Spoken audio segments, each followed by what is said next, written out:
Histórica y Democrática de Madrid han tenido la iniciativa de organizar este acto que acoge el Ateneo de Madrid con arreglo a su tradición más profunda y más importante, con todo entusiasmo. Vamos a conmemorar algo que no solamente ha sido fundamental en la historia de España, sino yo diría que en la historia universal. Como muchas veces mi compañera Lidia Falcón ha dicho, el proletariado español fue el primero que combatió el fascismo. Y yo diría que, como escribió Arthur London tan acertadamente, España fue el primer país que se levantó antes del alba. Este levantamiento es el que ahora vamos a conmemorar, esta defensa de Madrid. A las puertas de Madrid llegaban fuerzas de élite y sin embargo se encontraron ante un pueblo inerme, pero que cavaba las trincheras, que estaba dispuesto a defender y que tenía sobre todo como la trinchera más importante el gran corazón de todos los españoles. Este concepto de la defensa de España fue la defensa también de nuestra civilización en aquellos momentos. Este concepto de España que representaron los madrileños defendiéndola en este momento y que ahora algunos cuestionan pensando que la idea de España es una idea del franquismo. No, es la idea del pueblo español que supo combatir el fascismo y que supo defender las libertades. Lo mejor homenaje que podemos ofrecer entonces, el mejor homenaje que podemos ofrecer entonces a aquellos hombres y mujeres que defendieron Madrid es continuar su lucha, y ellos defendieron la Segunda República, defendamos nosotros la llegada de la Tercera República. Muchas gracias.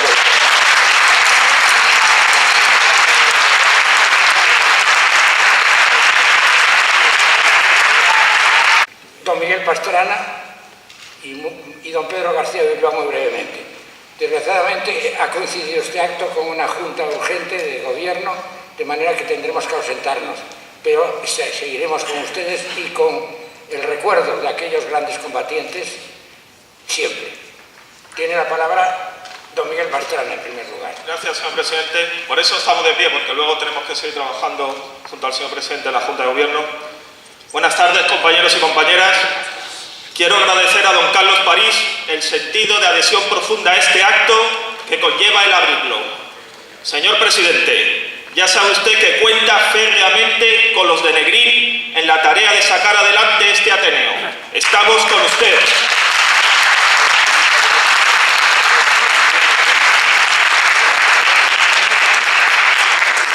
Como ya sabéis, muchos, también aquí, como en el Madrid de 1936, estamos embarcados en una feroz batalla por la libertad y la independencia, y en la cual, como en el 36, no falta casi de nada.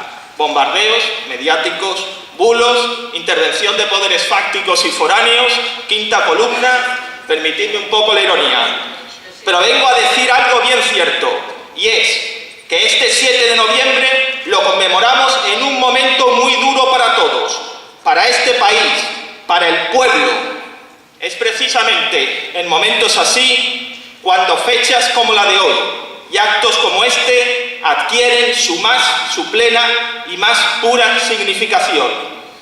Para ayudarnos a resistir, a vencer. Nosotros queremos vencer y venceremos, por lo que es justo, por lo que es humano.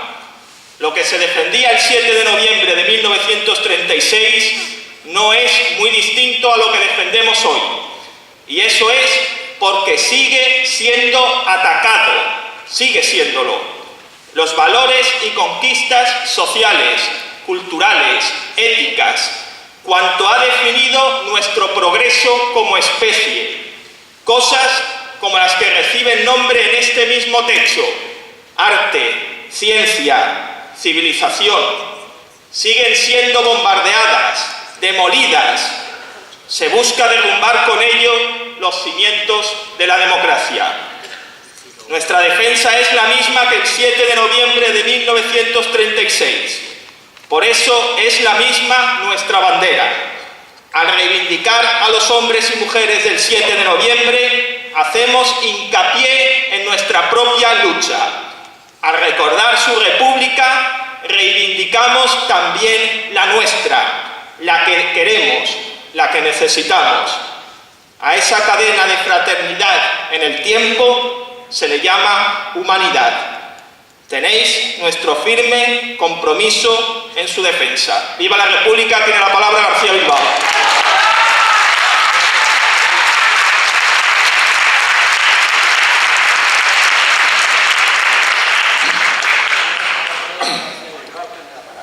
Gracias, señor presidente. Yo quería daros también las gracias a los convocantes del acto por habernos invitado a participar. Es un acto en el que hemos tenido ocasión en otros años también de estar presentes, y este año sin duda es un año muy especial por los motivos que todos conocéis, por la situación de acoso que vive la democracia, que vive la libertad, que viven los derechos sociales en toda Europa y en España. Y en España es particularmente difícil la situación, precisamente porque el dictado de la dictadura, el dictado del franquismo, pervive hasta el momento. Un dictado en el cual se ha arrojado de nuestra sociedad, se ha arrojado de nuestra vida civil los valores republicanos. No se puede construir una democracia sin defender los valores republicanos, sin creer en la libertad, sin defender la igualdad y, sobre todo, sin vivir la fraternidad. Desterrar los valores republicanos es el primer cometido que tienen todos los gobiernos neoliberales en toda Europa y en España en particular. Y en este 7 de noviembre, que es una fiesta civil, que es una fiesta en la que un pueblo recuerda cómo defendió sus libertades, defender los valores republicanos es más importante que nunca. Nosotros hoy podemos volver la vista al pasado y no faltará alguien que diga que estos señores republicanos de hoy en día tienen la vista fijada en el 36, pero no es cierto, tenemos la vista fijada en el presente y en el futuro. Lo que pasa es que no estamos dispuestos a que nadie rompa el hilo rojo de la memoria, porque sin memoria, sin saber quiénes somos, de dónde venimos y qué sacrificios hicieron nuestros mayores para defender las libertades de todos, si rompemos ese hilo, sencillamente no habrá futuro de ningún tipo más que el de la dominación más cruel.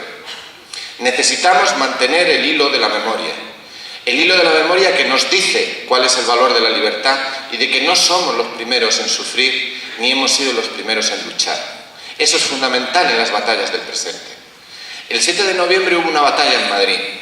Yo quiero saludar en la presencia aquí de un combatiente de aquellos días, el señor David Lomo, y también la presencia de Carmen Tagüeña, a quien he tenido el placer de conocer hoy, y quiero saludar su presencia. También quisiera decir que una reflexión que he hecho muchas veces ante amigos británicos, y era la de que en aquel noviembre de Madrid, cada piloto alemán nazi derribado fue un piloto menos en la batalla de Inglaterra.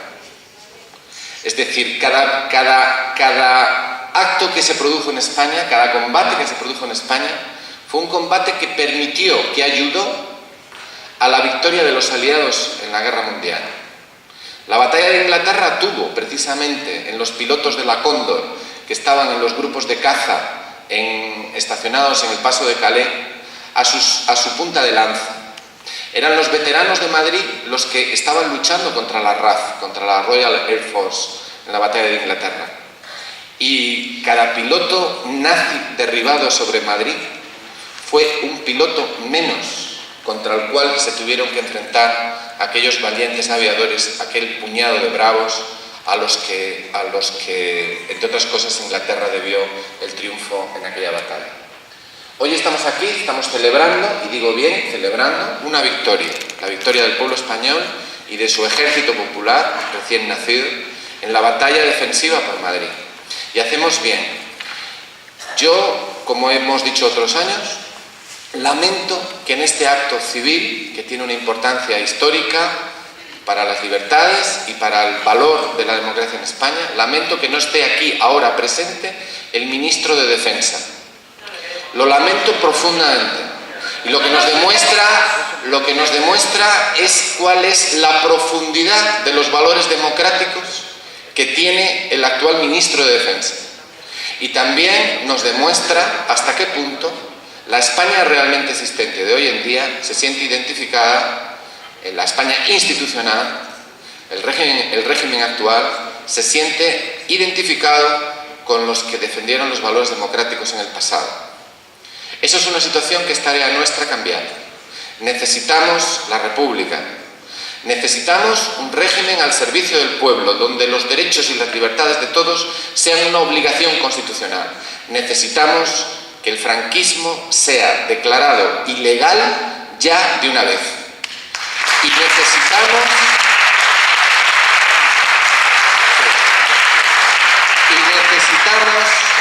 que la ley de sucesión de jefatura del Estado dictada por Franco sea derogada.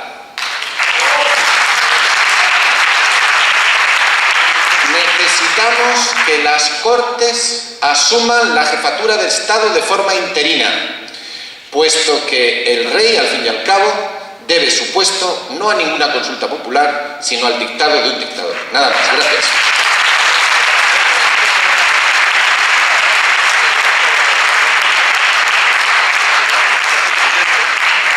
El presidente del Ateneo, en nombre de la Coordinadora de Asociaciones de la Memoria Democrática de Madrid, organizadora de nuevo de esta conmemoración, darles las gracias por vuestra presencia, por su presencia en este acto, a los valientes que estuvieron en la Puerta del Sol debajo del aguacero y presionados naturalmente por la policía, también quiero darles las gracias especialmente.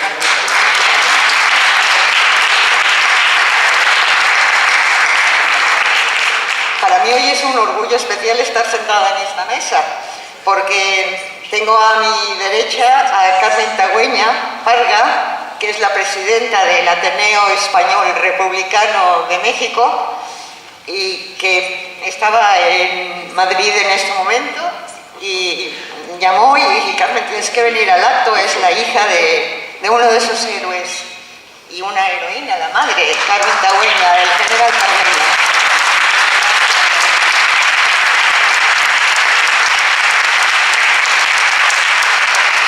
Y a mi izquierda es que hasta el cuerpo, como dicen en México, se me enchina. A mi izquierda está un brigadista internacional, David Loman.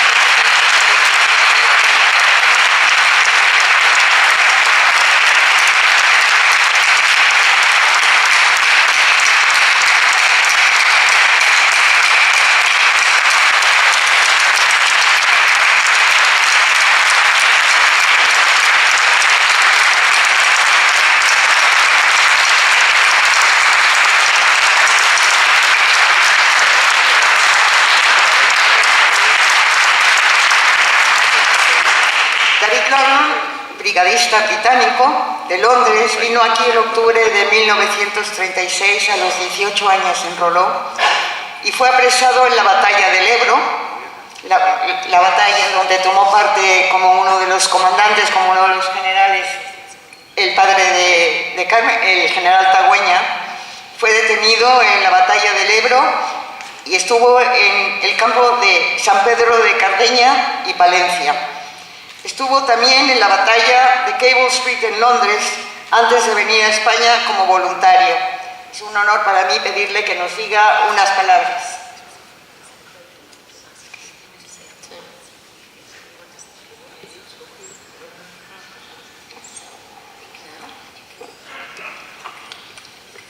Now, it is a great honor to be joining you all tonight in memory of the young men and volunteers from all over the world who joined the International Brigade to fight the fascists of Franco, Hitler and Mussolini. We have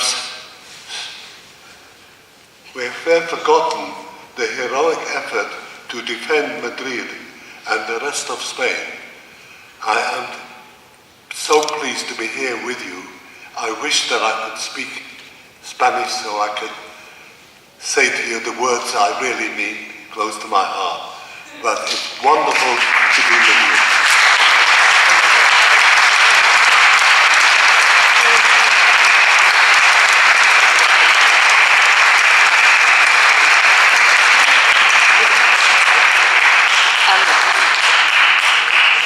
Para él es un gran honor estar aquí unirse a nosotros en conmemorar la memoria de los jóvenes voluntarios de todas partes del mundo que vinieron aquí y bueno, vinieron con las brigadas internacionales para luchar contra el fascismo de Hitler, Mussolini y Franco.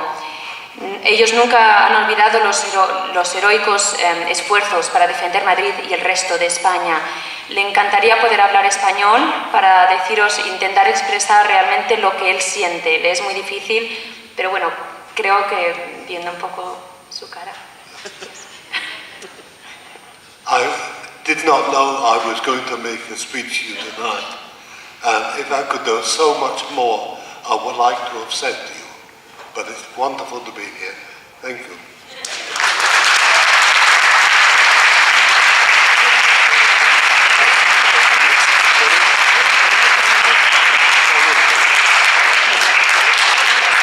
Sí, le hubiera encantado prepararse un discurso un poco más largo y realmente haberlo hecho en español, pero estamos en ello, estamos trabajando en mejorar su español. Pero sí que sabe salud, también sabe pedir brandy. Sí, you know how to ask for brandy. Oh. And you know how to say salud. Yes. Okay. I learned that a long time ago, how to say salud, many years ago. Salud y república.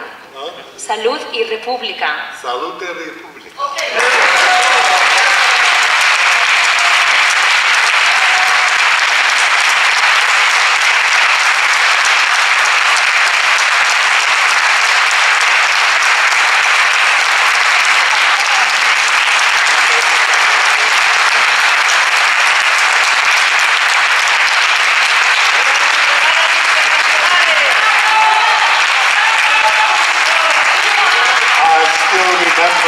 The words, no pasará.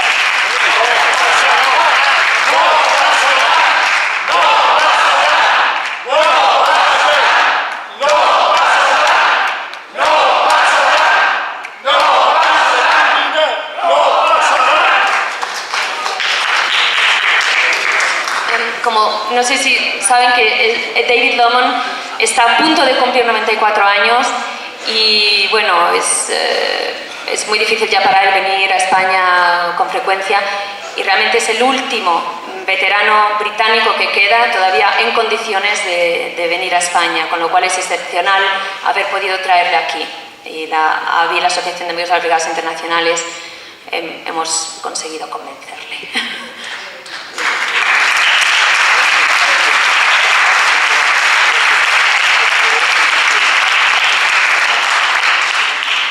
Que a pesar de su muy avanzada edad, que nunca jamás se ha olvidado del esfuerzo de los brigadistas y también de la gente española que siempre ha llevado en su corazón. Siempre.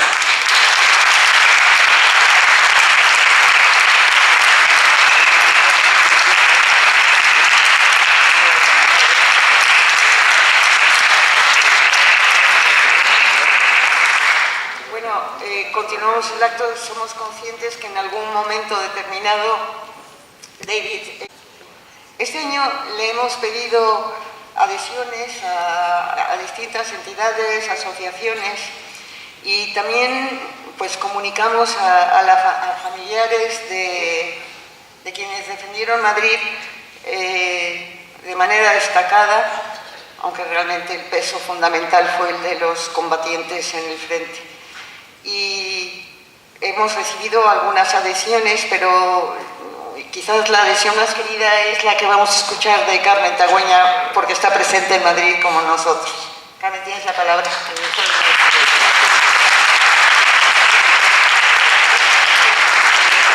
Bueno, pues la verdad es que no sé siquiera sé por dónde empezar. Yo estaba casualmente en Madrid, me enteré de este acto y por supuesto me pareció muy importante asistir, pero no sabía que iba a tener que hablar. Yo les quisiera decir que en México, de las instituciones formadas por el exilio, quedan dos colegios. El Instituto Luis Vives, donde estudiamos Ludivina y yo, y el Colegio Madrid y el Ateneo Español de México. Y el Colegio Madrid precisamente le pusieron el nombre de Colegio Madrid por la heroica defensa que hizo el pueblo de Madrid de esta capital. O sea, que es algo que tenemos en México siempre muy presente. Yo quisiera decirles, no sé exactamente qué consistiría la adhesión, pero sí les quiero antes decir un poco del Ateneo. El Ateneo fue fundado en el 49, cuando ya el exilio perdió la esperanza de poder regresar a España. Estaba claro que las grandes potencias no iban a tumbar a Franco y que ellos tenían que quedarse en México. Y entonces hicieron el Ateneo justamente como a imagen del Ateneo de Madrid, que todos recordaban y llevaban en sus corazones. Y desde su fundación siempre ha sido una institución cultural donde participaban muchas personas del exilio, así como muchos mexicanos simpatizantes del exilio.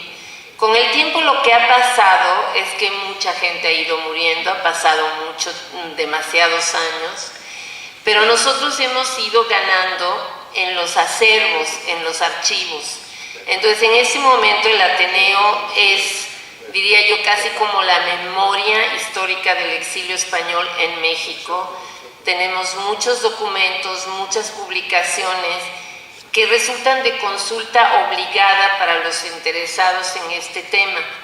Y también, como lo dijo hace un poco alguien, yo pienso que todas estas cosas no son el pasado, que lo debemos ver como el presente y como el futuro, porque es una experiencia que tiene que servirle a las nuevas generaciones para entender lo que fue su historia, que además en el caso de España ni siquiera lo estudiaron en los colegios, y saber enfrentar el futuro. De hecho, las migraciones y los exilios siguen siendo un problema gravísimo en estos momentos en el mundo.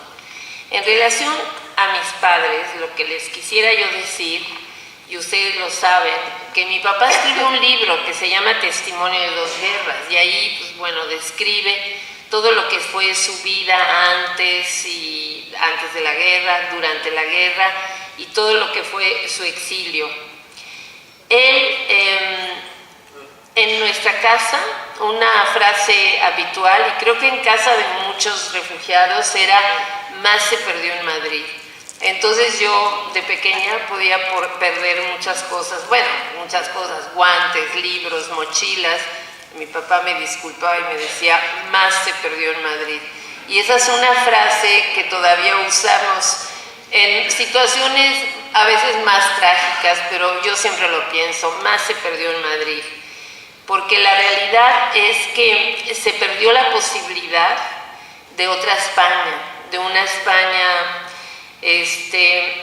con estabilidad, con equilibrio, con progreso, todo lo que ofrecía la República. En realidad la guerra fue un fracaso, pero sobre todo una pérdida grande para España, porque se perdieron muchos ideales y muchas cosas que hubieran podido fructificar. Papá describe en el libro todo lo que fueron las batallas, todo lo que él asume como un joven estudiante universitario. Ustedes saben que él estudiaba física, de hecho había terminado la carrera, incluso se había logrado doctorar, porque él era muy estudioso y pensaba que un líder estudiantil no tenía por qué dejar los estudios, o sea, él seguía estudiando. Y curiosamente, bueno, la República se queda sin ejército, sobre todo sin oficiales, y todos estos estudiantes universitarios, o algunos de ellos, tuvieron oportunidad de ser oficiales. Y papá, por alguna extraña razón, en realidad resultó como muy hábil para las tácticas militares y tuvo muchísimas posiciones durante la guerra, no nada más en lo que se refiere a Madrid, al Guadarrama, sino él siguió en el ejército republicano y efectivamente, digamos, fue jefe de compañía, de brigada, de división, y finalmente fue responsable del 15 Cuerpo de Ejército en la batalla del Ebro. En ese momento él tenía 24 años solamente, y dirigió a un ejército de entre 50.000 y 70.000 hombres. Había sido un estudiante universitario brillante, pero él no estaba preparado para lo que le vino, pero lo supo afrontar, y no nada más lo supo afrontar, sino que resolvió cosas con gran integridad y gran entereza, porque él siempre trató de salvar vidas. De hecho, él salva el ejército al final, lo que quedaba, porque había habido muchos muertos, justamente logrando una retirada que él programa desde el primer momento de la batalla. O sea, el ejército lebro pasa el Ebro, una noche el río pasó, lo pasa, llegan hasta Gandesa, que no toman Gandesa, y a partir de ahí van retrocediendo hasta que tienen que retirarse. Y entonces, para volver a pasar el Ebro, mi papá desde el primer momento había imaginado una línea fortificada, y allí la preparó, y en esa línea fortificada diferentes francotiradores se quedaron, eran, digamos, voluntarios, estuvieron en esta línea fortificada y desde ahí disparaban y protegían la retirada del ejército. De hecho, en Flix hay una placa que dice justamente que el tal día de noviembre, ahora no recuerdo exactamente la fecha, creo que era el 16 de noviembre de 1938, se había retirado el ejército del Ebro. Papá pasa ese puente en Flix y lo manda a volar. Eran las 4:45 horas de ese día, y entonces en la última frase dice, era el final de la batalla del Ebro. Entonces yo cuando vi esa inscripción, de verdad que me conmovió muchísimo, y entendí unas dimensiones de alguien que yo siempre lo había visto diferente. Pues había sido profesor de la escuela de Luis Vives, profesor de física, un padre cariñoso que sacaba la enciclopedia para dirimir diferentes controversias nuestras, diferentes discusiones en casa, alguien que nos hablaba de la responsabilidad, de tal. Yo nunca me lo había imaginado como militar, y fue cuando leí Testimonio de dos guerras que pude entender incluso todo lo que él había sufrido, no nada más por la guerra, porque murieron muchas personas jóvenes que eran sus amigos. Entonces él, cuando escribe el libro, lo dedica a todos los que lucharon en esa contienda y que supieron vivir, digamos, y morir con dignidad. Él pensaba al principio, todos pensaron que iba a ser una cosa, bueno, de hecho, él, después de la batalla del Ebro, él todavía hace pasa por Cataluña y sale con las tropas por la frontera, que además las organiza, las forma y las hace pasar la frontera formadas, porque los franceses estaban pidiendo que tiraran las armas. Entonces papá los organiza, los forma, los hace pasar la frontera y les pide que depositen las armas, diciéndoles a los franceses muy pronto las van a necesitar, lo cual efectivamente pasó. Y todavía regresa a Madrid cuando está todo lo del golpe de Casado y se da cuenta que no hay nada que hacer, pero él se va con una gran tristeza de España, pues pensando, siente como si estuviera abandonando el barco, porque sale por el hondón de Monóvar con otros jefes del Partido Comunista y siente que es como ir abandonando el barco. Sin embargo, él dice en sus memorias que nunca se habían sentido derrotados, pensaban que esto era una cosa temporal, pero la realidad es que nunca pudo regresar a España. De hecho, trata en un momento de hacerlo y se da cuenta que es imposible, porque como dice él no quería regresar a España como rojo arrepentido, porque eso lesionaría su dignidad. Y él escribe en sus memorias: mientras los vencedores no acaben de una vez por todas con el espíritu de la guerra civil, mi puesto estará en el bando de los vencidos. Y creo que lo triste de toda esta historia es que sigue habiendo un bando de vencidos, ¿no? Y que no hemos logrado sacudirnos esa especie de sino. Sigue habiendo, no ha habido justicia, de verdad que no. Y eso es como, siempre que lo pienso, me da mucha tristeza. Lo que yo hago realmente en mi vida cotidiana es tratar de a través de mis actividades en el Ateneo, no solamente preservar la memoria de lo que fue nuestra vida, sino también ayudar a que las nuevas generaciones tengan una visión del mundo que les permitan afrontar la vida pues con dignidad, sabiendo cuáles son sus derechos, que la sepan defender, en fin. Esa es mi idea sobre la vida y la verdad es que yo les agradezco a todos que me hayan escuchado. Seguramente no dije nada muy importante, pero créanme que lo he hecho con mucho cariño y con mucha emoción. Me siento privilegiada de haberlo podido hacer. Muchas gracias.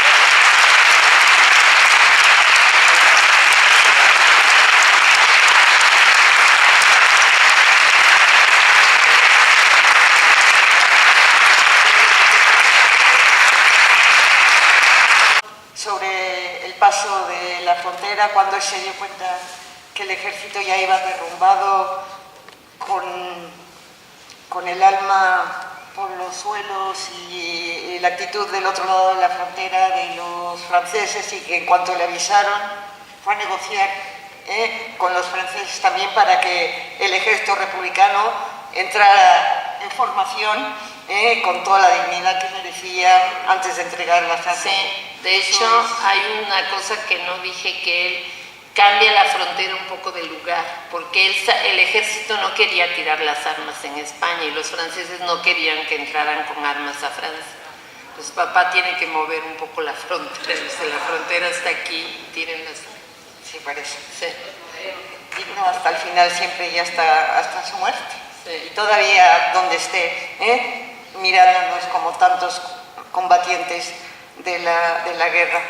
Bueno, ahora vamos a pasar a una parte poética y tenemos aquí un compañero. ¡No!